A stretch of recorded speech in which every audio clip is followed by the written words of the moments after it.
Okay. Start பண்ணுங்க. Gen எளிமையாக வாழும் கலை. ஆக்சுவலா அந்த புத்தகத்தை எழுதியவர் பெயர் வந்து ஜூன்மியோ மசுனோ அப்படிங்கிற ஜப்பான் எழுத்தாளர். தமிழ்ல வந்து நாகலட்சுமி சண்முகம் அப்படிங்கிறவங்க எழுதியிருக்காங்க. இந்த ஜூன்மியோ மசுனோ வந்து ஜப்பான்ல வந்து ஒரு 450 ஆண்டுகளா உள்ள பழமையான ஜென் புத்த கோயில்ல உள்ள தலைமை துறவியா இருந்திருக்கிறாரு. நிறைய பரிசுகள் வாங்கியிருக்காரு. ஆக்சுவலா இவங்க என்ன பண்ணிட்டு இருக்காங்கன்னா ஜென் தோட்டங்கள் நிறைய உருவாக்கி கொடுத்திருக்காரு. ஒரு பிரபலமான ஓவிய கல்லூரியில சுற்றுச்சூழல் வடிவமைப்பு பேராசிரியரா பணியாற்றி வருகிறார். இவர் வேர்ல்டு ஃபுல்லா நிறைய இடங்களுக்கு வந்து நிறைய சொற்பொழிவு ஆற்றிருக்கிறாங்க. Harvard graduate school of design, Cornell university, Brown university, இந்த மாதிரியான மிகப்பெரிய யூனிவர்சிட்டியில வந்து அவர் பேசின சொற்பொழிவு வந்து ரொம்ப குறிப்பிடத்தக்கவை அப்படின்னு போட்டிருக்காங்க. முதல் விஷயம் வந்து பாராட்டு மலைகள் அப்படின்னு சொல்லி இந்த புத்தகத்தை பத்தி ஃபர்ஸ்ட் பேஜ்லேயே கொடுத்துருக்காங்க. வீட்டின் அலங்கோலங்களை ஒழுங்குபடுத்த மேரி கொண்டவின் புத்தகம் உதவியது போல் மனதின் அலங்கோலங்களை ஒழுங்குபடுத்த இந்நூல் உங்களுக்கு உதவும். பப்ளிஷர்ஸ் வீக்லி அப்படின்னு போட்டுருங்க. இந்நூலில் இடம்பெற்றுள்ள 100 குட்டி குட்டி யோசனைகள் உங்களுடைய வாழ்க்கைக்கு அமைதி கூட்டும். டெய்லி டெலிகிராஃப் லண்டன் பத்திரிகை. அழகான, படிப்பதற்கு எளிதான, நம்மை ஆழமாக சிந்திக்க வைக்கின்ற, எல்லாவற்றுக்கும் மேலாக நடைமுறைக்கு உகந்த ஜென் வழிகாட்டியாக இந்த நூல் விளங்குகிறது. தி ஜப்பான் டைம்ஸ் அப்படிங்கிற பத்திரிகை இருக்காங்க. இந்த அருமையான புத்தகம் உலகெங்கும் உள்ள மக்கள் தங்களுடைய அன்றாட வாழ்வின் இரைச்சல்களை அமைதிப்படுத்தவும், தங்களுடைய மன அழுத்தத்தை குறைத்துக் கொள்ளவும், வாழ்க்கையை ரசித்து அனுபவிக்கவும் உதவியுள்ளது. தனிப்பட்ட வளர்ச்சியை நோக்கி நீங்கள் எடுத்து வைக்கின்ற ஒவ்வொரு அடியும் அது மிகச்சிறந்ததாக இருந்தாலும் கூட பெரும் தாக்கத்தை ஏற்படுத்தும் என்பதை மசுனோ இதில் எடுத்துரைக்கிறார். புக் பேஜ் பத்திரிகை. ஒவ்வொருவருடைய தலைநாட்டிலும் கண்டிப்பாக இருக்க வேண்டிய ஒரு பொக்கிஷம் இது. ஆலன் லோகேஷ், தியான ஆசா. பதற வைக்கின்ற செய்திகளுக்கும் நம் கவனத்தை ஈர்க்க துடிக்கின்ற அலைபேசி செயலிகளுக்கும் இடையிலான டோபமைன் போரினால் கொழுந்துவிட்டு எரிந்து கொண்டிருக்கிற நம் மனதை குளிர்விக்க வந்துள்ளது இந்நூல். நீல் பாரிஷா, பிரபல நூலாசிரியர். அடுத்து, நான் இந்த புத்தகத்தை மிகவும் நேசிக்கிறேன். இதில் குறிப்பிடப்பட்டுள்ள ஜென் பயிற்சிகள் வார்த்தைகளால் விவரிக்க முடியாத அமைதியை உங்கள் வாழ்விற்கு கொண்டு வரும். ஜே பிரான்சிஸ், பிரபல நூலாசிரியர். அடுத்து, பல ஆண்டுகளால் நான் என்னுடைய கைப்பையை எதிலும் வைத்துக் கொள்ளாமல் இருந்தேன். இப்புத்தகத்தை படித்த போது கைப்பை ஒன்றை என்னுடன் வைத்திருந்தால் நன்றாக இருக்கும் என்று தோன்றியது. இந்நூலை எப்போதும் என் அருகே வைத்திருக்க உதவும் என்பதுதான் அதற்கு காரணம். வெயிட் பிளாண்டர்ஸ், நூலாசிரியர். எளிதில் பின்பற்றத்தக்க, உத்வேகமளிக்கக்கூடிய அறிவுரைகளையும் நீங்கள் மேற்கொள்கின்ற சின்ன சின்ன விஷயங்கள் உங்கள் மன அமைதியின் மீது பெரும் தாக்கத்தை ஏற்படுத்த வல்லவை என்பதை சிறந்ததாக எடுத்துரைக்கும் குட்டி கதைகளையும் உள்ளடக்கிய இந்நூல் உங்களுடைய அன்றாட வாழ்வில் ஏராளமான மகிழ்ச்சி கணங்களை கொண்டு வந்து சேர்க்கும். ஜேம்ஸ் வால்மேன், பிரபல நூலாசிரியர். தங்களுடைய உள்ளார்ந்த அமைதியை அதிகரித்துக் கொள்ள விரும்புவதற்கு உத்வேகம் அளிக்கக்கூடிய ஒரு சிறந்த தோழனாக இந்நூல் விளங்கும். பிரபல நூலாசிரியர். இது வந்து இந்த நூலை பத்தியான பாராட்டு மலையில் முதல்ல எழுதியிருக்காங்க. ஃபர்ஸ்ட் இந்த நூலை பத்தியான விஷயங்கள் என்னென்ன அப்படின்னா, இதுல வந்து மொத்தம் ஒரு 4 பகுதி கொடுத்துருக்காங்க. 4 பகுதியை வந்து 100 பேஜ், 100 சப்ஜெக்ட், 4 பகுதி. அதுல முதல் பகுதி வந்து உங்கள் சுயத்திற்கு உற்சாகத்தையும் வலிமையும் கொடுப்பதற்கான 30 வழிகள். இது எல்லாமே இந்த ஒரு குமுதம் புக்கு மாதிரி ஒரு பேஜ் மட்டும்தான் ஸ்டோரி இருக்கு. ஒரு பேஜ்ல வந்து வெறுமையா இருக்கு, ஒரு கருத்துக்கள் மட்டும் இருக்கு. ஸோ 2 பேஜுக்கு ஒரு சப்ஜெக்ட் அந்த மாதிரி கொடுத்துருக்காங்க. 2வது பகுதி வந்து வாழ்விற்கான துணிச்சலையும் தன்னம்பிக்கையும் வளர்த்தெடுப்பதற்கான 30 வழிகள். இது பகுதி 2. 3வது பகுதி வந்து குழப்பத்தையும் கவலையும் விட்டொழிப்பதற்கான 20 வழிகள். பகுதி 3. பகுதி 4 எந்த ஒரு நாளையும் மிகச்சிறந்த நாளாக மாற்றுவதற்கான 20 வழிகள். இப்படி மொத்தம் டோட்டலா கண்டென்ட்டே வந்து 100 பாயிண்ட்ஸ், 100 சப்ஜெக்ட் தான். அந்த 100 பேஜ்ல ஒவ்வொரு கண்டென்ட்டா கொடுத்துருக்காங்க. ஃபர்ஸ்ட் விஷயம் முன்னுரை. இந்த புத்தகத்தை எழுதிய ஆசிரியர் முதல்ல முன்னுரை எழுதியிருக்கிறாரு. அது பத்தியான விஷயங்கள் இப்ப படிப்போம். எளிமையாக வாழ்வதற்கு நீங்கள் உங்கள் பழக்கங்களிலும் கண்ணோட்டத்திலும் நுண்ணிய மாற்றங்களை மேற்கொண்டாலே போதும். நீங்கள் ஒரு பண்டைய நகரில் உள்ள ஒரு கோவிலுக்கு சென்று அங்குள்ள அமைதியான தோட்டங்களை பார்க்கிறீர்கள். நீங்கள் வேர்க்க விறுவிறுக்க ஒரு மலையின் மீது ஏறி அதன் உச்சியை அடைந்து நாலாபுறமும் பறந்து விரிந்திருக்கும் காட்சிகளை கண்டு மெய் சிலிர்க்கிறீர்கள். நீங்கள் ஓர் அழகான நீலக்கடல் முன்னால் நின்று தொலைதூரத்தில் உள்ள தொடுவானத்தை கண்டு மெய்மறந்து போகிறீர்கள். அன்றாட வாழ்வின் அவசரங்களிலிருந்து சற்று விலகி இத்தகைய அசாதாரணமான கணங்களில் கிடைக்கின்ற புத்துணர்ச்சியை நீங்கள் அனுபவித்தது உண்டா? இப்போது உங்களுடைய இதயம் லேசாகி இருப்பது போல் நீங்கள் உணர்வீர்கள். இனம் புரியாத இதமான ஒரு ஆற்றல் உங்கள் உடல் நெடுகிலும் ஊடுருவி பாய்ந்து கொண்டிருக்கும் அக்கணத்தில் அன்றாட வாழ்வின் கவலைகளும் மனக்கலக்கங்களும் மாயமாய் மறந்துவிடும். அக்கணத்தில் நீங்கள் உயிர் துடிப்புடன் இருப்பதை உங்களால் உணர்ந்து கொள்ள முடியும். இப்போதெல்லாம் பெரும்பாலான மக்கள் நிலை தடுமாறி போயுள்ளனர். தங்களுடைய வாழ்க்கையை எவ்வாறு வாழ்வது என்பது குறித்து அவர்கள் கவலையும் குழப்பமும் கொண்டுள்ளனர். அதனால்தான் தங்கள் மனதின் சமநிலையை மீட்டெடுப்பதற்காக அவர்கள் அசாதாரணமானவற்றை தேடி அலைகின்றனர். ஆனால் அது பலனளிப்பதில்லை. உங்களுக்கு தற்காலிகமாக ஒரு நிம்மதி கிடைத்தாலும் அசாதாரணமானவை அன்றாட நிகழ்வுகளுக்கு வெளியே தான் இருக்கின்றன. எந்த விஷயமா இருந்தாலும் ஒரு தற்காலிகமா ஒரு நிம்மதி கிடைச்சாலுமே ஒரு அசாதாரணமான விஷயம் அப்படிங்கிறது அன்றாட நிகழ்வுகளுக்கு வெளியே தான் இருக்கின்றன அப்படிங்கிறாங்க. நீங்கள் மீண்டும் உங்களுடைய இயல்பு வாழ்க்கைக்கு திரும்பும்போது அழுத்தம் கூடிக்கொண்டே போகிறது, மனம் கொந்தளிக்கிறது, தாங்கிக் கொள்ளப்பட முடியாத அளவுக்கு உங்கள் மனச்சுமை அதிகரிக்கும் போது நீங்கள் மீண்டும் அசாதாரணமானவற்றை நாடுகிறீர்கள். முடிவே இல்லாத இந்த நச்சு சுழற்சி உங்களுக்கு பரிச்சயமானதாக தோன்றுகிறதா? வாழ்வின் சிக்கல்களை பற்றி நீங்கள் எவ்வளவுதான் புலம்பினாலும் இந்த உலகத்தை மாற்றுவது அவ்வளவு எளிய காரியம் அல்ல. இவ்வுலகம் நீங்கள் விரும்பும் விதத்தில் இயங்கிக் கொண்டிருக்கவில்லை என்றாலும் நீங்கள் உங்களை மாற்றிக்கொள்வதுதான் அறிவார்ந்த செயலாக இருக்கும். இந்த உலகம் நீங்க விரும்புற மாதிரி இயங்கிக் கொண்டிருக்கலனாலுமே நீங்கள் உங்களை மாற்றிக்கொள்வதுதான் அறிவார்ந்த செயலாக இருக்கும். நமக்கு எல்லா இதையும் பிபில இருந்து எல்லா விஷயம் சொல்றது இதுதான். இப்போது நீங்கள் எத்தகைய உலகத்தை எதிர்கொண்டாலும் உங்களால் அதன் ஊடாக எளிதாகவும் வசதியாகவும் பயணம் செய்ய முடியும். அதாவது எத்தகைய உலகத்தை நம்ம எதிர்கொண்டாலும் அதன் ஊடாக எளிதா வசதியா பயணம் செய்ய முடியும், டிராவல் பண்ண முடியும். அசாதாரணங்களை தேடி அலைவதற்கு பதிலாக உங்களுடைய அன்றாட வாழ்வில் சில நுண்ணிய மாற்றங்களை மேற்கொள்வதன் மூலம் கவலையற்ற விதத்தில் உங்களால் வாழ முடிந்தால் எப்படி இருக்கும்? அன்றாட வாழ்க்கையில சின்ன சின்ன நுண்ணிய மாற்றங்கள் மேற்கொள்வது மூலமா ஒரு கவலை இல்லாத வாழ்க்கையை வாழ முடியும் அப்படிங்கிறது. இந்நூல் இதை பற்றியதுதான். ஜென் பாணியில் எளிமையாக வாழ்வது எப்படி? உங்களுடைய வாழ்க்கை முறையை மாற்றுவது கடினமாக இருக்க வேண்டியதில்லை.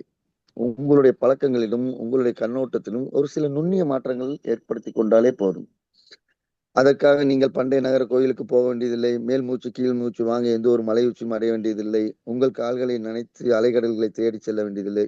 மிக குறைவான முயற்சியின் மூலம் நீங்கள் இருக்கும் இடத்தில் இருந்தபடியே உங்களால் அசாதாரணமானவற்றை ரசித்து அனுபவிக்க முடியும். அதை எப்படி செய்வது என்பதை ஜென் தத்துவத்தின் மூலம் உதவியுடன் நான் உங்களுக்கு இந்நூலில் விளக்குகிறேன். மனிதர்கள் இவ்வுலகில் எவ்வாறு வாழலாம் என்பதை பற்றிய போதனைகளின் அடிப்படையில் ஜென் தத்துவம் அமைந்துள்ளது. இதை வேறு வார்த்தையில் இப்படி கூறலாம். ஜென் தத்துவம் என்பது ஒரு மகிழ்ச்சியான வாழ்க்கையை வாழ தேவையான பழக்கங்களையும் யோசனைகளையும் யுத்திகளையும் பற்றியது. ஆழமான ஆனால் எளிமையான வாழ்க்கையை ஞானத்தை உள்ளடக்கிய விலை மதிப்பிட முடியாத ஒரு கருவூலம் அது. பின்வரும் கூற்றுகள் ஜென் போதனைகளை குறிக்கின்றன. ஆன்மீக விழிப்புணர்வானது புனித நூல்களின் புனித வரிகளுக்கு வெளியே நிகழ்கிறது. அதை வார்த்தைகளின் வாயிலாகவோ அல்லது எழுத்துகளின் வாயிலாகவோ உணர்ந்து அனுபவிக்க முடியாது. ஜென் தத்துவம் நேரடியாக மனித மனதோடு பேசுகிறது. அதன் மூலம் நீங்கள் உங்களுடைய உண்மையான இயல்பை அறிந்து கொள்ள புத்தகத்தை அடைவும் இது வடிவமைத்து கொடுக்கிறது. அடுத்தவர்களுடைய விழுமியங்களால் நீங்கள் அலைக்கழிக்கப்படாதிருக்க முயற்சி செய்யுங்கள். அடுத்தவர்களுடைய விழுமியங்களால் நீங்கள் அலைக்கழிக்கப்படாதிருக்க முயற்சி செய்யுங்கள். தேவையற்ற கவலைகள் உங்களை வதைக்க அனுமதிக்காதீர்கள். மாறாக பயனற்ற அனைத்து விஷயங்களையும் உதறி தள்ளிவிட்டு மிக எளிமையான வாழ்க்கையை வாழ முயற்சி செய்யுங்கள். அதுதான் ஜென் பாணி. டாக்டர் நான் இங்கே பரிந்துரைக்கின்ற எளிய பழக்கங்களை நீங்கள் தொடர்ந்து கடைபிடித்து வந்தால் உங்கள் கவலைகள் மாயமாய் மறைந்து போகும். இந்த எளிய யோசனையில் நீங்கள் சுவீகரித்து கொண்டால் உங்கள் வாழ்க்கை அதிக ஆசுவாசமிக்கதாக ஆகும். இந்த உலகம் மிகச் சிக்கலானதாக இருக்கின்ற காரணத்தினால் இப்படிப்பட்ட ஒரு வாழ்க்கை முறையை ஜென் பரிந்துரைக்கிறது. இப்போதெல்லாம் ஜப்பானில் மட்டுமல்லாமல் வெளிநாடுகளிலும் கூட ஜென் தத்துவம் மக்களின் கவனத்தை அதிகமாக ஈர்த்து கொண்டிருக்கிறது. நான் ஜப்பானில் உள்ள ஒரு ஜென் கோவிலின் தலைமை துறவியாக இருக்கிறேன். அதோடு நான் ஒரு ஜென் தோட்ட வடிவமைப்பாளராகவும் பணியாற்றி கொண்டிருக்கிறேன். ஜென் கோவில்களுக்கு மட்டுமல்ல, ஓட்டல்களுக்கும் அயல்நாட்டு தூதரகங்களுக்கும் கூட நான் ஜென் தோட்டங்களை வடிவமைத்து கொடுத்திருக்கிறேன். ஜென் தோட்டங்கள் ஜப்பானிய மக்களுக்கு மட்டும் உரியவை அல்ல, மதம், நாடு ஆகியவற்றை கடந்தவை அவை. ஜென் தோட்டங்கள் இப்போது மேற்கத்தியரின் இதயங்களையும் பெரிதும் கவர்ந்துள்ளன. ஜென் என்ற வார்த்தையை கேட்டவுடன் முகஞ்சுளிப்பதை விடுத்து ஏதேனும் ஒரு ஜென் தோட்டத்தின் முன்னால் வெறுமனே நில்லுங்கள். அது உங்கள் மனதிற்கும் ஆன்மாவுக்கும் புத்துணர்ச்சி அளிக்கும். உங்கள் மனதில் ஓயாமல் ஒலித்துக் கொண்டிருக்கின்ற இரைச்சலை அடக்கி உங்கள் மனம் அமைதி அடையும். ஜென் தத்துவத்தை விளக்குகின்ற பல்வேறு நூல்களை படிப்பதை விட ஒரு ஜென் தோட்டத்தை எதிர்கொள்வது ஜென் கோட்பாடுகளை பற்றிய அதிகமான விஷயங்களை தெரிவிப்பதை நான் காண்கிறேன். அதனால்தான் நான் இந்த புத்தகத்தை நடைமுறைக்கு ஏற்ற ஒன்றாக இருக்கும்படி எழுதியுள்ளேன். ஜென் தத்துவத்தை வெறுமனே அறிவுபூர்வமாக புரிந்து கொள்வதற்கு பதிலாக இதில் குறிப்பிடப்பட்டுள்ள பயிற்சிகளை நீங்கள் உங்கள் வாழ்வில் நடைமுறைப்படுத்த வேண்டும் என்பதே என் விருப்பம். இப்புத்தகத்தை எப்போதும் உங்கள் அருகிலேயே வைத்திருங்கள். உங்களுக்குள் மனக்கலக்கமோ அல்லது கவலையோ தலை தூக்கும் போதெல்லாம் இதன் பக்கங்களை புரட்டுங்கள். நீங்கள் தேடிக்கொண்டிருக்க விடைகள் இந்நூல் உள்ளடக்கியுள்ளன. வணக்கம். ஷுன்மியோ மசுனோ. இது எழுத்தாளர் முன்னுரை கொடுத்திருக்காரு. இப்ப நம்ம சப்ஜெக்டுக்குள்ள போலாம். ஃபர்ஸ்ட் பகுதி 1, உங்கள் சுயத்திற்கு உற்சாகத்தையும் வலிமையும் கொடுப்பதற்கான 30 வழிகள். உங்களுடைய பழக்கங்களில் நுண்ணிய மாற்றங்களை ஏற்படுத்த முயற்சி செய்யுங்கள். ஃபர்ஸ்ட் பாயிண்ட் நிறுத்துங்க. வெறுமைக்கு நேரம் ஒதுக்குங்கள். முதலில் உங்களை அவதானியுங்கள். ஒரு பேஜ்ல ஃபர்ஸ்ட் கொடுத்திருக்கிறது வெறுமைக்கு நேரம் ஒதுக்குங்கள், முதலில் உங்களை அவதானியுங்கள். இப்ப பேஜ்ல அந்த ஸ்டோரி ஸ்டார்ட் ஆகுது. உள்ளது உள்ளபடியே உங்களை ஏற்றுக்கொள்ளுங்கள். இதுதான் இந்த முதல் பேஜில் உள்ள தலைப்பு. உள்ளது உள்ளபடியே உங்களை ஏற்றுக்கொள்ளுங்கள். ஆரம்பிக்கும்.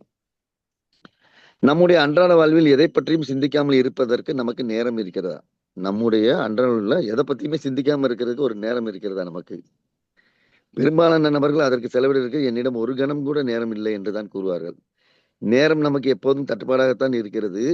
நம்முடைய வேலையும் நம் வாழ்க்கையில் உள்ள மற்ற அனைத்து விஷயங்களும் நம்மை திணறடித்துக் கொண்டிருக்கின்றன. நவீன வாழ்க்கை முறையின் காரணமாக முன்பு எப்போதும் இருந்ததை விட நாம் அதிக பரபரப்பாக இயங்கிக் கொண்டிருக்கோம். சிறிதும் ஓய்வின்றி ஓடிக்கொண்டிருக்கோம். எவையெல்லாம் செய்து முடிக்கப்பட வேண்டுமா அவற்றை செய்ய ஒவ்வொரு நாளும் ஒவ்வொரு கணமும் நம்மளால் முடிந்த அளவு சிறப்பாக நாம் முயற்சி செய்து கொண்டிருக்கிறோம். அன்றாடம் இப்படிப்பட்ட வழக்கத்தில் நம்மை நாம் மூழ்கடித்துக் கொண்டிருக்கும் போது நம்மை அறியாமலே நம்முடைய உண்மையான சுயத்தையும் உண்மையான மகிழ்ச்சியையும் நாம் தொலைத்துக் கொண்டிருக்கிறோம். ஒரு நாளில் வெறும் 10 நிமிடங்களை வெறுமைக்கு ஒதுக்குங்கள். எதை பற்றியும் சிந்திக்காமல் இருக்க நேரம் ஒதுக்குங்கள். அதாவது வெறுமைக்குன்னு ஒரு நேரம் ஒதுக்குங்க. எதை பத்தியும் யோசிக்காம இருக்கிறதுக்கு ஒரு 10 நிமிடம் ஒதுக்குங்கள் அப்படிங்கிறாரு. அந்த நேரத்தில் உங்களை சுற்றியுள்ள விஷயங்களில் உங்கள் மனம் சிக்காமல் இருப்பதை உறுதி செய்து கொள்ளுங்கள். எதுலையும் சிக்கியிருக்கமா, வேற எதுவும் ஓடுதான் இல்லாம சிந்திக்க சொல்றாரு. அந்த நேரத்தில் உங்களை சுற்றியுள்ள விஷயங்கள் உங்கள் மனம் சிக்காமல் இருப்பதை உறுதி செய்து கொள்ளுங்கள். உங்கள் மனதில் பல எண்ணங்கள் படையெடுத்து வரும். அவற்றை ஒவ்வொன்றாக விரட்டியிடுங்கள். அப்படி செய்யும் போது உங்களால் நிகழ்கணத்தை அவதானிக்க முடியும். உங்களை உயிர் துடிப்போடு வைத்திருக்கின்ற இயற்கையில் நிகழ்கின்ற நுண்ணிய மாற்றங்களை உங்களால் உணர முடியும். பிற விஷயங்களால் உங்களுடைய கவனம் சிதறடிக்கப்படாமல் இருக்கும்போது உங்களுடைய தூய்மையான நேர்மையான சுயம் வெளிப்படும். எதை பற்றியும் சிந்திக்காமல் இருக்க நேரம் ஒதுக்குவதுதான் ஒரு எளிய வாழ்க்கையை உருவாக்குவதை நோக்கி எடுத்து வைப்பதற்கான முதல் படியாகும். இவ்வளவுதான். ஃபர்ஸ்ட் ஒரு பேஜுக்கான கண்டென்ட் இதுதான். எதை பற்றி சிந்திக்காம இருக்கிறதுக்கு நேரம் ஒதுக்குறது தான் ஒரு எளிய வாழ்க்கையை உருவாக்குறதுக்கான முதல் படி. அடுத்தது 2வது. இதுல உள்ள எல்லா சப்ஜெக்ட்டுமே ரொம்ப ரொம்ப சிம்பிளான சாதாரண விஷயமா இருக்கு. இதுக்கு இவ்வளவு முக்கியத்துவம் கொடுத்துருக்காங்க. போக போக பார்க்கலாம். தினமும் 2வது பாயிண்ட் ஃபர்ஸ்ட் கான்செப்ட் என்ன கொடுக்குறாங்க? தினமும் 15 நிமிடங்கள் முன்னதாக எழுந்திருங்கள். போட்டு கீழே உங்கள் இதயத்தில் இடமில்லாமல் இருக்கும்போது கடைபிடிக்க வேண்டிய வழிமுறை. இப்ப பேஜ் ஸ்டார்ட் பண்றோம். எப்போதும் ஏதாவது ஒரு வேலையில் மூழ்கி இருப்பது உங்களை ஊக்கம் இழக்க செய்துவிடும். நேரம் நமக்கு பற்றாக்குறையாக இருப்பதாக நாம் உணரும் போது அது நம்முடைய இதயத்திற்கும் பரவி விடுகிறது. உடனே நாம் தன்னிச்சையாக எனக்கு வேலை இருக்கிறது, எனக்கு நேரம் இல்லை என்று கூறத் தொடங்குகிறோம். நாம் இப்படி உணரும் போது நம்முடைய மனம் மேலும் பரபரப்பாகி விடுகிறது. ஆனால் உண்மையிலே நாம் அவ்வளவு மும்முரமாக இருக்கிறோமா? மேலும் நாம் தான் நம்மை அவசரப்படுத்தி கொண்டிருக்கிறோம். நாம் அவசரமாக செயல்பட்டு கொண்டிருப்பது நமக்கு நேரம் இல்லாத காரணத்தினால் அல்ல, மாறாக நம் இதயத்தில் இடமில்லாத காரணத்தால் தான் நாம் அப்படி இருக்கிறோம். உங்களுக்கு நேரமில்லாமல் இருப்பதாக நீங்கள் உணரும் நாட்களில் காலையில் 15 நிமிடங்கள் முன்னதாக கண் விழிக்க முயற்சி செய்யுங்கள். கண் விழித்தவுடன் நன்றாக சோம்பல் முறித்துவிட்டு அடிவயிறு வரை மூச்சு இழுத்து மெதுவாக சுவாசியுங்கள். உங்களுடைய சுவாசம் சீராகும் போது உங்கள் மனமும் அமைதியாகும். பிறகு நீங்கள் காப்பியோ அல்லது தேநீரோ பருகும்போது உங்கள் வீட்டு சாளரத்தின் வழியாக வெளியே தெரியும் வானத்தை பாருங்கள். பாடும் பறவைகளின் கீச்சொலிகளை செவிமெடுக்க முயற்சி செய்யுங்கள். அப்போது ஒரு வினோதமான விஷயம் நடக்கிறது. நீங்கள் சட்டென்று உங்கள் மனதில் சிறிது இடத்தை உருவாக்குகிறீர்கள். காலையில் 15 நிமிடம் முன்னதாக எழுந்திருப்பது உங்களுடைய ஓய்வில்லா நிலையிலிருந்து மாயாஜாலமாக உங்களை விடுவிக்கும். 2வது. அடுத்து 3வது. அதிகாலை காற்றை ரசித்து அனுபவியுங்கள். நீண்ட ஆயுளுக்கான ஒரு துறவின் ரகசியம் இங்கே இருக்கிறது. தலைப்பு: எல்லா நாட்களும் ஒரே மாதிரியானவை அல்ல. ஜென் புத்த மதத்தை பின்பற்றுகின்ற துறவிகள் நீண்ட நாட்கள் வாழ்வதாக கூறப்படுகிறது. சுவாச பயிற்சிகளும் உணவும் நீண்ட ஆயுளில் ஒரு முக்கிய பங்காக வைக்கின்றன என்பதில் சந்தேகமில்லை. ஆனால் ஒழுங்குடன் கூடிய ஒரு வாழ்க்கை முறை ஆன்மீக ரீதியாகவும் சரி, உடல் ரீதியாகவும் சரி ஒரு நேர்மையான தாக்கத்தை ஏற்படுகிறது என்று நான் நம்புகிறேன். நான் தினமும் காலை 5 மணிக்கு எழுந்து விடுவேன். நான் எழுந்தவுடன் முதல் வேலையாக அதிகாலை காற்றால் என்னுடைய நுரையீரல்களை நிரப்புகிறேன். நான் வசித்து வருகின்ற மடத்தைச் சுற்றி நான் நடந்து கொண்டிருக்கும் போது பருவகால மாற்றங்களை என் உடல் அனுபவித்துக் கொண்டிருக்கும். 6:30 மணிக்கு நான் புத்த மத புனித நூல்களிலிருந்து வாசித்து புத்த மத பொது வழிபாட்டை நடத்துகிறேன். அதற்கு பிறகு நான் என்னுடைய காலை உணவை உட்கொள்கிறேன். பின்னர் அன்றைய வேலைகளை பார்ப்பதில் நான் என்னை ஈடுபடுத்திக் கொள்கிறேன். இதே நடைமுறைதான் தினமும் தொடர்கிறது. ஆனால் ஒரு நாளைப் போல் மறுநாள் இருக்காது. அதிகாலை காற்றின் சுவை, காலை கதிரவனின் வருகை, என் கன்னங்களை உரசி செல்கின்ற குளிர்காற்றின் வருடல், வானத்தின் வண்ண ஓவியம், மரத்தில் சலசலக்கும் இலைகள் போன்ற அனைத்தும் தினமும் மாறிக்கொண்டே இருக்கும். இந்த மாற்றங்களை முழுமையாக அனுபவித்து உணர அதிகாலை நேரமே உகந்தது. இயற்கை இந்த மாற்றங்களை உடல் ரீதியாக அனுபவிப்பதற்காகத்தான் ஜென் துறவிகள் ஜாசன் தியானத்தை பொழுது புலருவதற்கு முன்பதாகவே எடுத்துக்கொள்கின்றனர். அந்த அதிகாலை தியானத்திற்கு கேப்டன் ஜாசன் என்று பெயர். அழகான அதிகாலை காற்றை சுவாசிப்பதன் மூலம் துறவிகளாகிய நாங்கள் எங்களுடைய உடலுக்கும் மனதிற்கும் புத்துணர்ச்சியூட்டிக் கொள்கிறோம். அடுத்தது 4வது, காலணிகளை கழற்றியவுடன் அருகருகே வரிசையாக அடுக்கி வையுங்கள். இது உங்கள் வாழ்க்கையை அழகுபடுத்தும். தலைப்பு உங்கள் மனதின் ஒழுங்கின்மை உங்கள் பாதங்களில் வெளிப்படும். ஒரு வீட்டின் நுழைவாரையை பார்த்த உடனே அந்த வீட்டை பற்றி கூறிவிடலாம் என்று ஜப்பானில் காலங்காலமாக கூறப்பட்டு வருகிறது. ஜப்பானில் நாங்கள் எங்கள் வீட்டுக்குள் நுழைவதற்கு முன்பு அந்த நுழைவரையில் எங்களுடைய காலணிகளை கழற்றி வைக்கிறோம். அவை அருகருகே வரிசையாகவும் நேர்த்தியாகவும் அடுக்கி வைக்கப்பட்டுள்ளனவா அல்லது அலங்கோலமாக கிடக்கின்றனவா என்பதை கொண்டு அந்த வீட்டின் உள்ள மனநிலையை உங்களால் அறிந்து கொள்ள முடியும். உங்கள் பாதங்களுக்கு கீழே உள்ளவற்றை கவனமாக பாருங்கள் என்று ஜென் மதத்தில் ஒரு கூற்று உண்டு. அதாவது உங்கள் பாதங்களுக்கு கீழே உள்ளவற்றை கவனமாக பாருங்கள் என்று ஜென் மதத்தில் ஒரு கூற்று உண்டு. இதன் நேரடி அர்த்தம் தவிர இன்னொரு அர்த்தம் உள்ளது. அதாவது தங்களுடைய காலடிகளின் மீது கவனம் செலுத்தாதவர்களால் தான் தங்களை அறிந்து கொள்ள முடியாது. வாழ்க்கை தங்களை எங்கு அழைத்து சென்று கொண்டிருக்கிறது என்பதையும் அவர்களால் தெரிந்து கொள்ள முடியாது. வாழ்க்கை தங்களை எங்கு அழைத்து கொண்டு சென்று கொண்டிருக்கிறது என்பதை அவர்களுக்கு தெரியாது. இது மிகைப்படுத்தப்பட்டுள்ளதாக உங்களுக்கு தோன்றக்கூடும். ஆனால் இந்த மிகச்சிறிய விஷயத்தால் நாம் வாழும் விதத்தின் மீது ஒரு பெரிய தாக்கத்தை ஏற்படுத்த முடியும். இன்று நீங்கள் உங்கள் வீட்டுக்கு திரும்பியவுடன் உங்களுடைய காலணிகளை கழற்றி வீட்டுக்கு வெளியே நேர்த்தியாக அடுக்கி வையுங்கள். இதை மட்டும் செய்யுங்கள், போதும். இதற்கு 3 நொடிகளுக்கு மேல் ஆகாது. ஆனால் இந்த ஒரு பழக்கத்தை உங்களிடம் வளர்த்துக் கொள்வதன் மூலம் உங்கள் வாழ்க்கையின் மற்ற அனைத்து அம்சங்களும் விவரிக்க முடியாத அளவுக்கு அதிக தெளிவும் அதிக ஒழுங்கும் பெறும். இது உங்கள் வாழ்க்கையை அழகுபடுத்தும். இது மனித இயல்பு. முதலில் உங்களுடைய பாதங்களின் மீது உங்களுடைய கவனத்தை குவிக்க முயற்சி செய்யுங்கள். உங்களுடைய காலணிகளை அருகருகே வரிசையாக அடுக்கி வைப்பதன் மூலம் வாழ்க்கையில் நீங்க எங்கே சென்று கொண்டிருக்கிறீர்களோ அதை நோக்கி நீங்கள் அடுத்த நொடியை எடுத்து வைத்துக் கொண்டிருக்கிறீர்கள். 5வது, உங்களுக்கு தேவையில்லாதவற்றை தூக்கி எறியுங்கள். இது உங்கள் மனதிற்கு புத்துணர்ச்சியூட்டும். தலைப்பு, புதிய பொருட்களை கைவசப்படுத்துவதற்கு முன்பு பழைய பொருட்களுக்கு விடை கொடுத்து அனுப்பிவிடுங்கள். விஷயங்கள் சரியாக போய்கொண்டிருக்கவில்லை என்றால் நம்மிடம் ஏதோ ஒரு பற்றாக்குறை இருப்பதாக நாம் எண்ணுகிறோம். நாம் நம்முடைய தற்போதைய சூழலை சீராக்க விரும்பினால் புதிதாக ஏதோ ஒன்றை கைவசப்படுத்துவதற்கு முன் நம்மிடம் ஏற்கனவே இருப்பவற்றில் ஏதாவது ஒன்றை நாம் கைவிட வேண்டும். எளிமையாக வாழ்வதற்கான அடிப்படை கொள்கை இது. பொருட்கள் மீதான உங்களுடைய பாசப்பிணைப்பை அறுத்தெறியுங்கள். உங்களுடைய அனுமானங்களை கைவிடுங்கள். உங்கள் உடைமைகளின் எண்ணிக்கையை குறையுங்கள். எளிமையாக வாழ்தல் என்பது பொருள் ரீதியான சுமையையும் மன ரீதியான சுமையையும் குறைப்பதும் கூட. நாம் நன்றாக அழுது முடித்தவுடன் நம்முள் புத்துணர்ச்சி பொங்குவது உண்மையிலே அற்புதமான விஷயமாகும். அழுவது நீங்கள் உங்களுடைய இதயத்தில் சுமந்து கொண்டிருந்த பாரத்தை இறக்கி வைத்து விடுகிறது. நீங்கள் மீண்டும் உங்கள் முயற்சியை தொடர்வதற்கான ஆற்றலை இது உங்களுக்கு கொடுக்கிறது. ஆனால் நம்மை அழுத்தி கொண்டிருக்கிற மன ரீதியான மற்றும் உடல் ரீதியான சுமைகளை கீழே இறக்கி வைப்பது அவ்வளவு எளிய காரியம் அல்ல. சில நேரத்தில் நாம் மிகவும் நேசிக்கும் நபர்களிடமிருந்து பிரியும் போது நாம் அனுபவிக்கக்கூடிய வேதனைக்கு ஒப்பான வேதனையை அப்போது நாம் அனுபவிக்க கூடும். ஆனால் விஷயங்களை நீங்க மேம்படுத்த விரும்பினால், ஒரு லேசான இதயத்துடன் வாழ விரும்பினால், வேண்டாத பொருட்களை தூக்கி எறிவதிலிருந்து தொடங்க வேண்டும். நீங்கள் பற்றற்று இருக்க தொடங்கும் போது ஒரு புதிய அபரிமிதம் உங்கள் வாழ்விற்கு பாய்ந்தோடி வரும். அதாவது நம்மளை அழுத்தி கொண்டிருக்க மன ரீதியான உடல் ரீதியான சுமைகளை இறக்கி வைக்கிறதுங்கிறது வந்து ரொம்ப ஈஸியான விஷயம் கிடையாது.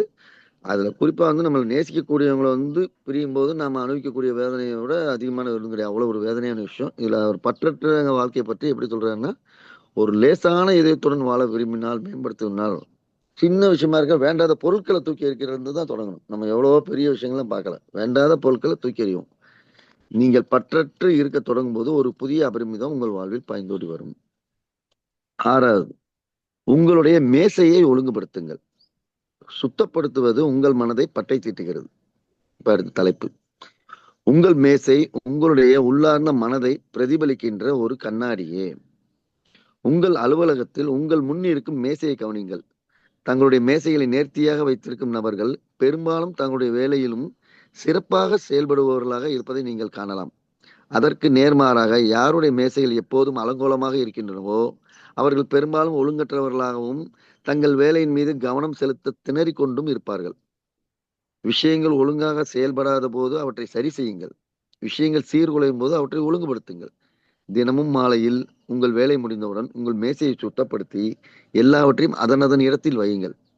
அப்படி செய்பவர்கள் மனம் தெளிவாக இருக்கும்.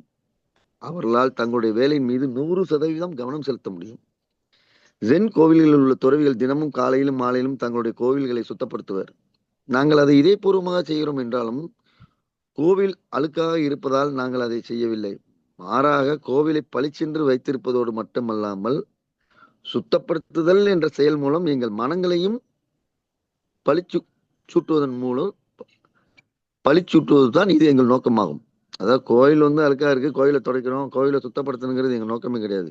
இதை செய்யறது எல்லாமே முழுக்க முழுக்க அழகா சொன்னாங்க, எங்களோட மனங்களை சுத்தப்படுத்துவது தான் அப்படிங்கிற ஆர்வத்தோட செய்யறாங்க.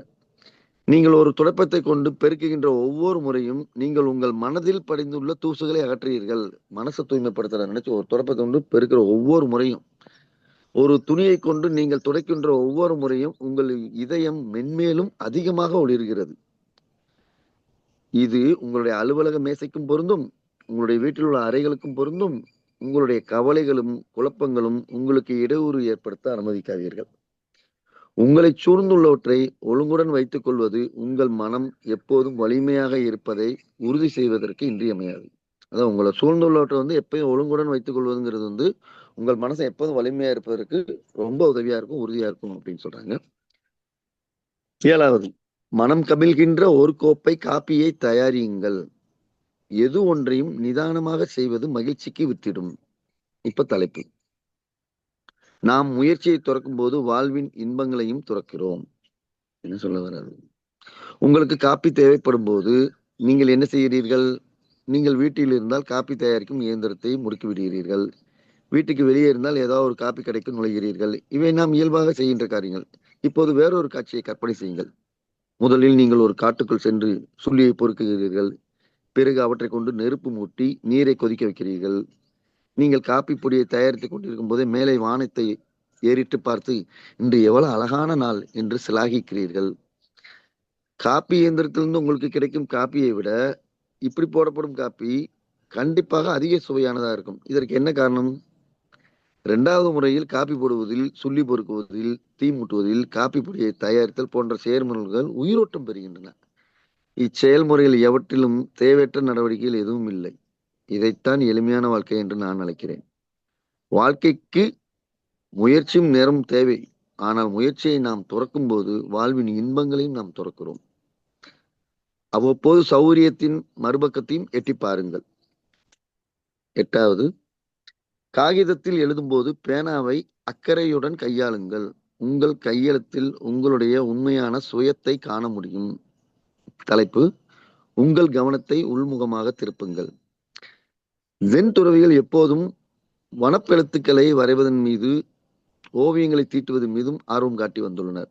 வனப்பெழுத்துக்களும் ஓவியங்களும் எங்களுக்கு எதை குறிக்கின்றன? குறிப்பாக ஒரு ஜென் பயிற்சியின் ஒரு பகுதியாக அவை எதை உணர்த்துகின்றன?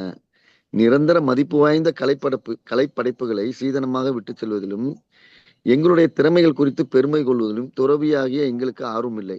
மாறாக கலைப்படைப்புகளின் ஊடாக எங்களை வெளிப்படுத்திக் கொள்வதற்கு முயற்சிப்பதில் தான் நாங்கள் ஆர்வம் கொண்டுள்ளோம். எடுத்துக்காட்டாக இக்யூ என்னும் ஜென் துறவியின் வனப்பெழுத்துகளில் வார்த்தைகளால் விவரிக்கப்பட முடியாத ஒரு தீவிரம் இருக்கும். அதேபோல் ஷெசுங் என்ற ஜென் துறவியின் இயற்கை ஓவியங்களில் அலைகளென துள்ளும் மங்கலான மை அவருடைய உயிர் துடிப்பின் சாரத்தை வெளிப்படுத்தும். மொத்தத்தில் அவருடைய வனப்பெழுத்துக்களும் ஓவியங்களும் அவருடைய அகத்தின் தூய்மையான வடிவங்கள் என்று வர்ணிக்கலாம். வனப்பெழுத்து பயிற்சியையும் ஓவிய பயிற்சியும் நீங்கள் உங்களுடைய சுயத்தோடு தொடர்பு கொள்வதற்கான ஒரு வழியாக கருதலாம். அவற்றில் ஈடுபடும் போது நீங்கள் கவனச்சிதறலிலிருந்து விடுபடுகிறீர்கள். பேனாவும் தூரிகையும் காகிதத்தில் நடனமாட அனுமதிக்கிறீர்கள். அருமையான வார்த்தை. ஒரு பேனாவும் தூரிகையும் காகிதத்தில் நடனமாட அனுமதிக்கிறீர்கள். ஒரு காகிதத்தில் கவனமாக ஏதேனும் வரையவோ அல்லது எழுதவோ முயற்சி செய்யுங்கள். பிறரிடம் அதை காட்டுவது உங்களுடைய நோக்கமாக இருக்கக்கூடாது.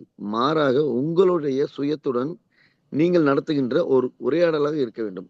ஒரு எழுதுற விஷயத்துக்கு பின்னாடி நம்மளோட சுயத்தோட உரையாடுற விஷயமா ஒரு விஷயத்த கொண்டு வர ஒரு பேனா வச்சு ஒரு பேப்பர்ல தெளிவா எழுதுற ஒரு விஷயத்துக்கு. 9. உரத்த குரலை பயன்படுத்த முயற்சி செய்யுங்கள். உங்களை ஊக்கப்படுத்திக் கொள்வதற்கான ஒரு வழி இது. தலைப்பு: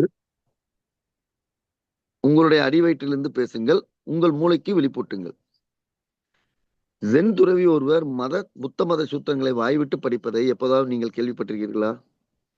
அவர் உரத்த குரலில் கூறிக்கொண்டிருப்பது கோவில் முழுவதும் எதிரொலிக்கும். பல துறவிகள் ஒன்றாக சேர்ந்து அச்சூத்திரங்களை கூறிக்கொண்டிருந்தால் அவர்களுடைய குரல்களின் தீவிரம் இந்த பூமிக்குள் இருந்து அதிர்வது போல தோன்றும். நீங்கள் எதற்காக தங்களுடைய சூத்திரங்களை இவ்வளவு வீரியத்துடன் படிக்க வேண்டும்?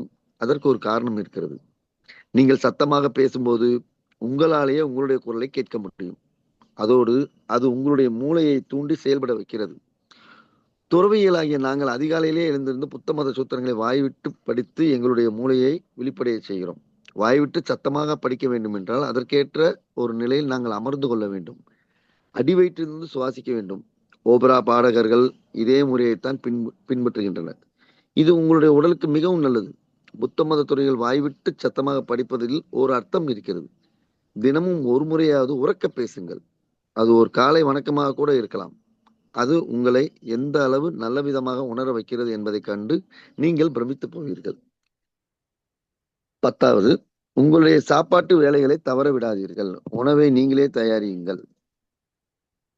எதை உட்கொண்டாலும் எதை பருகினாலும் அதை இதயபூர்வமாக செய்யுங்கள். எதை உட்கொண்டாலும் எதை பருகினாலும் அதை இதயபூர்வமாக செய்யுங்கள்.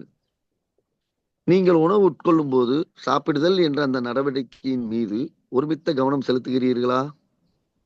அதிகாலையில் அறக்க பறக்க வீட்டை விட்டு புறப்படும் போது நீங்கள் உங்கள் காலை நேர உணவை அவசர அவசரமாக வாயில் அள்ளி போட்டுக் கொள்கிறீர்கள். மதிய வேளையில் உங்களுடைய அலுவலகத்தில் சக பணியாளருடன் வேலையை பற்றி பேசிக்கொண்டே சாப்பிடுகிறீர்கள். இரவு உணவை தொலைக்காட்சியில் ஏதேனும் ஒன்றை பார்த்து கொண்டே உட்கொள்கிறீர்கள்.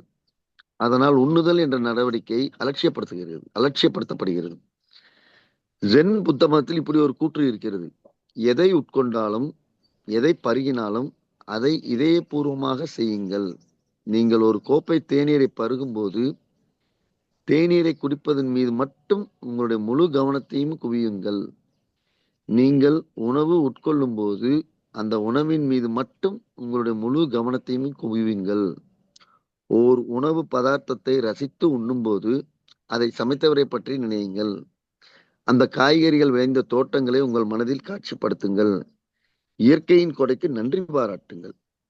நம்முடைய உணவுப் பொருட்கள் அனைத்தும் நூற்றுக்கணக்கான கைகளின் வழியாகவே நம்மை வந்தடைகின்றன. நான் மேலே கூறியுள்ள மனப்போக்கை நீங்கள் சுவீகரித்து கொண்டால் நீங்கள் எவ்வளவு பெரிய அதிர்ஷ்டசாலி என்பதை குறித்து புரிதல் உங்களுக்கு ஏற்படும். சுவையான உணவு பதார்த்தங்கள் ஏன் நமக்கு இன்பத்தை கொடுக்கின்றன? வேறொருவருக்குள் இருக்கின்ற ஜீவனால் பயிரிடப்படுகின்ற ஒன்றை நமக்குள் இருக்கும் ஜீவன் போற்றி பாராட்டுவதுதான் அதற்கு காரணம். சார் 10 இது முடிச்சிடலாமா? முடிச்சிடலாம் சார். நன்றி, அனைவருக்கும் நன்றி. அதாவது இந்த விஷயத்தை பத்தி ஒருத்தர் ஒரு ஆய்வு எடுத்தாரு. நான் ஒரு விஷயத்த சாப்பிட்றேன், இந்த பொருள் எங்க இருந்து வந்துன்னு சொல்லி. இது இன்னொரு ஒருத்தரோட கதை. அவர் தேடி போகும்போது இந்த உணவுப் பொருள் எங்க இருந்து வந்தது, எப்படி பயணம் பண்ணுச்சு, இது யாருன்னு சொல்லி நான் ஒருத்தருக்கா நன்றி சொல்ல போறேன்னு சொல்லி கிளம்புறாரு. தொடர்ந்து கிட்டத்தட்ட ஒரு 6 மாசமா 1200 1300 சொல்லி டிராவல் பண்ணி முடிக்கிறாரு. இந்த ஒரு உணவை சாப்பிட்றதுக்கு பின்னாடி இதுக்கு பின்னாடி இத்தனை பேரோட பங்கு இருக்குன்னு சொல்லி அது ஒரு பெரிய ஸ்டோரியாவே எழுதுனதும் ஜென்ல ஒரு ஸ்டோரியில உண்டு, இன்னொரு ஒரு கதையில. ஒரே ஒரு உணவு பதார்த்தத்துக்கு பின்னாடி இத்தனை பேரோட உழைப்பு, இத்தனை பேரோட வேலைகள் இருக்குதுன்னு சொல்லி சொல்லியிருப்பாரு. ரொம்ப சுவாரஸ்யமா இருக்கும் அது. சூப்பர் சரி, நன்றி நன்றி. அஞ்சு நல்லா சார் எல்லாரும் ஃபீட்பேக் கொடுக்கலாம். நான் கட் பண்ணிடுறேன்.